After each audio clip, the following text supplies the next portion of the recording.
What should I do? How should I go about this plan or event? There's a psychological bitchness humans have integrated into the language called the word should. I have to do something for the sake of something. I have to be something for the sake of something. Maybe my gripes with should stems from the word going against my life philosophy. I don't believe in fate in the, I guess, like the mythical sense, you know, the way that they make movies about them. Oh, this person is part of a prophecy. They will save the planet type of shit, right? But I do believe whatever happens is just bound to happen, like regardless of how much effort you think you're putting in. This isn't to say that being earnest and having work ethic are ineffective. More of the person that has work ethic, the universe configured them to have those traits before they were even born. Free will is such a flimsy concept to me in the grand scheme of things. Everything humans are made out of, or everything that we were before we got to this level of adaptation and advancements, it's all been due to the effect of another thing. We got this sort of ego that we're in much more control of our environment than we actually are. Take, for example, the sun, right?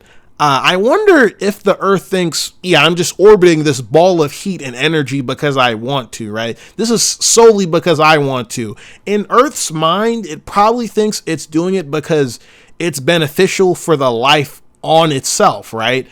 In all actuality, the orbit is actually just coming from the gravitational pull from the sun. Our environment is no different. It's no different. Maybe there's like a certain percentage of free will that we do have, but I'd say the ratio of influence and free will would be like maybe a 95% influence, and then the remaining 5% goes to free will. I hope this doesn't come across as like doomer talk, right? You know, this isn't like a message of nothing matters, you have no free will. No, this is more of a message of everything matters because this is the one true reality and we're living in it. You over there talking about what you should do, what you shouldn't do. Regardless of what you do, it's the correct choice. Put in 10% effort or put in 100% effort. That was the right choice. It was bound to happen before the universe even sprung into existence, or maybe the moment the universe sprung into existence. That being said, it's sort of paradoxical in a sense, right?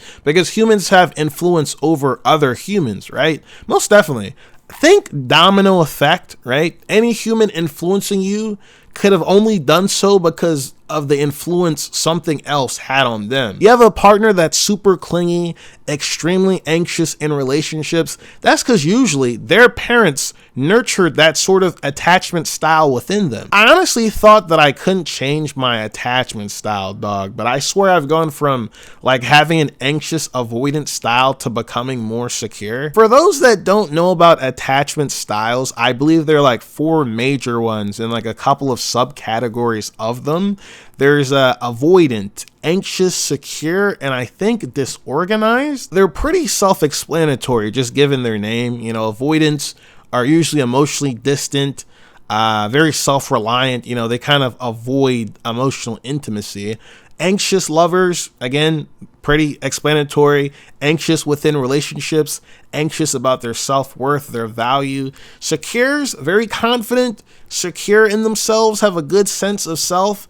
And disorganized attachment, though, good luck if you have that, because I'm pretty sure that is the hardest one to heal from. Thank God I started out anxious, avoidant, and not disorganized, all right? I probably still would be anxious around women at the age I'm at if I were a disorganized, attached individual. I had to release it. Release all the bullshit that happened to me in my past. Everything that influenced me to feel a negative way to a person that's supposed to be my equilibrium, my peace of mind. I had to just do away with it. I had to. All those negative delusions, negative ruminations, it was holding me back. Fumbled too many gems just dropping out of my hand like Chuck E. Cheese tokens. Gave myself a little internal assessment, you know, scrubbed my brain till the majority of the dirt and gunk was gone off my psyche. They actually say that you can't change your attachment style. I think that's absolute bullshit. You could always put in the work for it, you know. You want to be in more healthier relationships? Start doing some home cleaning. That's what I like to hear. All right. That's what I like to hear. I want to be in healthier relationships. Anytime the word should is replaceable by the word want, hit that shit with the old switcheroo. I should become a better person if I want to be a better lover. No, it's I want to become a better person because I want to be a better lover. You sound reluctant as hell using that word. You sound obligated and not motivated, bitch. Take that should dick out of your mouth. But hey, that's none of my concern about how you go about the things that you do. Or maybe I should say, it's none of my concern how the universe decides to go about doing the things that it does. Anyways, that's all I got for today. Thanks for watching. Consider subscribing and turning notifications on if you enjoyed. But yeah, have a good one.